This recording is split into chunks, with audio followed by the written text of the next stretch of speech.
Hey everyone, so, have you ever stopped to think, like, what if some of the things we think Jesus said, he didn't actually say? Or that maybe, just maybe, we've gotten them a little wrong over the years? It's a bit of a brain melter, right?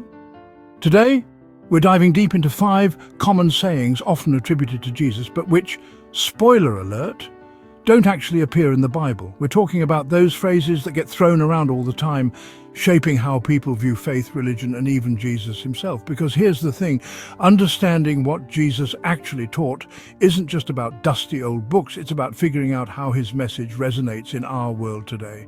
So, buckle up, because we're about to unpack some serious misconceptions. God helps those who help themselves. Really? Okay, let's kick things off with a classic. God helps those who help themselves. You've heard it, I've heard it, we've all heard it. It's one of those phrases that seems to have been around forever, passed down through generations. It sounds good, right? Motivational even. It encourages self-reliance and hard work, values that are often celebrated in our society. Except you won't find it anywhere in the Bible. That's right, this phrase is conspicuously absent from the holy texts. Not in the Gospels, not in the letters of Paul, nowhere. It's a bit surprising, isn't it? Given how often it's quoted as if it were scripture. This phrase actually has roots in ancient Greek philosophy, popping up in the fables of Aesop, centuries before Jesus walked the earth. Aesop's tales often emphasize the importance of self-initiative and effort. It even shows up in the writings of Benjamin Franklin, but never, ever in the words of Jesus. Franklin, a man of the Enlightenment, valued industriousness and self-improvement. So why does it matter? Why should we care about the origins of this phrase? Well, attributing this saying to Jesus can create a distorted view of his message. It can lead to a misunderstanding of the core principles he taught. It can make it seem like we're on our own, that God only rewards those who pull themselves up by their bootstraps. This can be a heavy burden to bear, especially for those who are struggling. But Jesus, he was all about compassion, about reaching out to the lost, the lonely, the marginalized.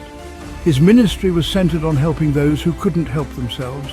He hung out with tax collectors and sinners, people who were definitely not at the top of their game.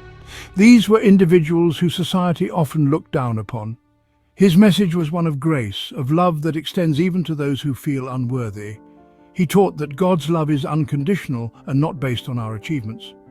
So while personal responsibility is important, let's not forget the core of Jesus' teachings, love, compassion and grace, especially for those who need it most.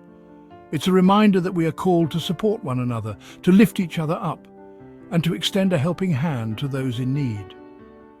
In a world that often emphasizes self-sufficiency, let's remember the power of community and the importance of caring for one another.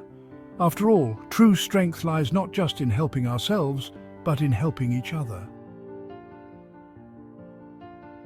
Money =, evil, not so fast. Next up, we're tackling another biggie. Money is the root of all evil. This phrase has been echoed through the ages, often used to justify a deep-seated distrust of wealth or to shame those who have accumulated it. Now, this one gets thrown around a lot, often used to justify a distrust of wealth or to shame those who have it. But let's take a closer look at what this really means. But hold on a second, the actual quote found in 1 Timothy chapter 6 verse 10 is, "For the love of money is the root of all evil." Notice the key difference here. See the difference? It's not money itself that's the problem, but the love of it, the obsession with it, that can lead to all sorts of trouble. This distinction is crucial. Think about it. Money can be used for good, for helping others, for making a positive impact on the world. Throughout history, we've seen countless examples of wealth being used to build hospitals, fund education, and support the needy. It's when money becomes an idol, the driving force in our lives, that things go south. When we prioritize wealth over everything else, we lose sight of what truly matters. Jesus himself talked about money a lot, urging his followers to be generous, to care for the poor, and to not store up treasures on earth. His teachings were clear. Wealth should be a tool for good, not an end in itself. But he never condemned wealth outright. His message was about our hearts, about where our priorities lie. Are we using our resources to serve others, or are we hoarding them for our own gain? Are we focused on accumulating wealth for ourselves, or are we using our resources, whatever they may be, to love God and love others? That's the real question. It's a matter of perspective and intention. When we view money as a means to an end, rather than the end itself, we can transform our relationship with it. We can see it as a way to bring about positive change, to uplift those around us, and to create a better world. So, the next time you hear someone say that money is the root of all evil, remember the full context. It's the love of money, the obsession with it, that can lead us astray. But money itself, it's just a tool. And like any tool, it's all about how we use it. Let's strive to use our resources wisely, to make a positive impact, and to keep our priorities in check. After all, it's not about the money itself, but about the love and intention behind it. In the end, it's our actions and our hearts that define us, not the amount of money we have. Let's remember that as we navigate our own financial journeys. Judging by the book, spoiler, it's not what you think. All right, let's talk about judgment, specifically the phrase, "Judge not, lest ye be judged." This phrase is often quoted, but do we really understand its depth and meaning? This one comes from Matthew chapter 7, verse 1, and it's often used as a shield against any form of criticism or accountability. People tend to throw it around to avoid being called out on their actions. But if we dig a little deeper into the context of this verse, we see that Jesus isn't saying we can never make judgments about right and wrong. Instead, he is cautioning us about the manner and spirit in which we judge. In fact, he goes on to talk about recognizing false prophets and discerning good fruit from bad. This implies that some level of judgment is necessary for living a righteous life. What Jesus is warning against is hypocritical judgment, the kind where we point fingers at others while ignoring our own faults. It's about the hypocrisy of condemning others for the very things we ourselves are guilty of. He's calling us to examine our own hearts, to remove the log from our own eye before we try to remove the speck from our brother's eye. This means we need to be introspective and honest about our own shortcomings. It's a call for humility, for recognizing that we're all flawed human beings in need of grace. We must approach others with a spirit of humility and self-awareness. It's about approaching others with empathy and understanding, not condemnation.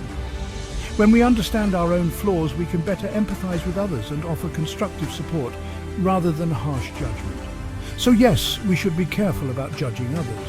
But let's not use this verse to shy away from speaking out against injustice or holding each other accountable in love. True judgment, as Jesus teaches, is about love, empathy, and a desire for mutual growth and improvement. It's about creating a community where we help each other become better, not tear each other down.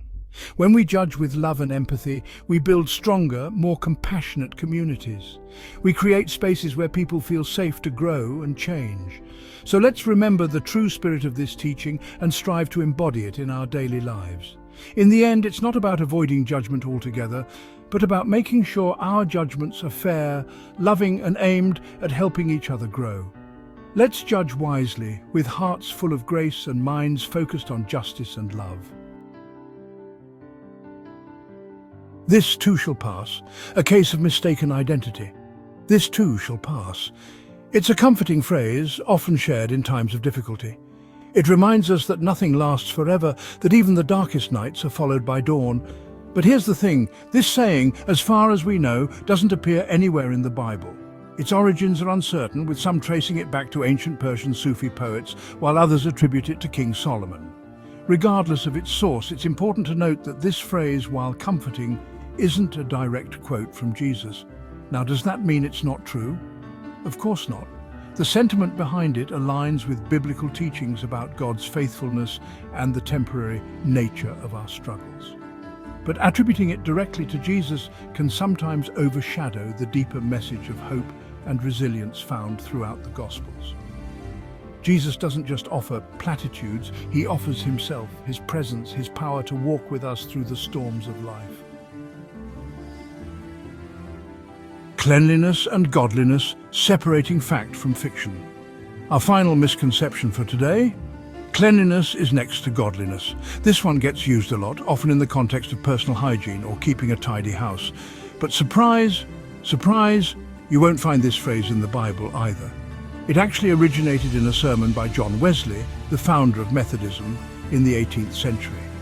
While Wesley was a devout Christian, his words aren't to be confused with the teachings of Jesus. Now, does this mean that cleanliness doesn't matter? Of course not. Taking care of our bodies and our surroundings is important, but it's not the be-all and end-all of faith.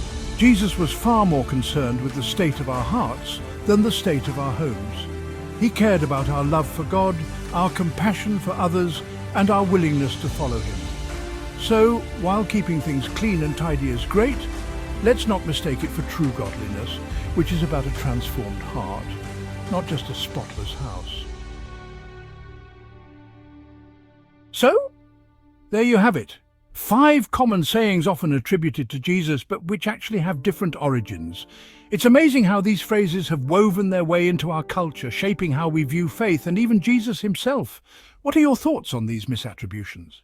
Have you heard these sayings before? Share your thoughts in the comments below. I'd love to hear from you. And if you're interested in diving deeper into the life and teachings of Jesus, I've got a whole playlist of videos you can check out. Thanks for watching. And remember, the journey of faith is all about seeking, questioning, and growing closer to the heart of Jesus.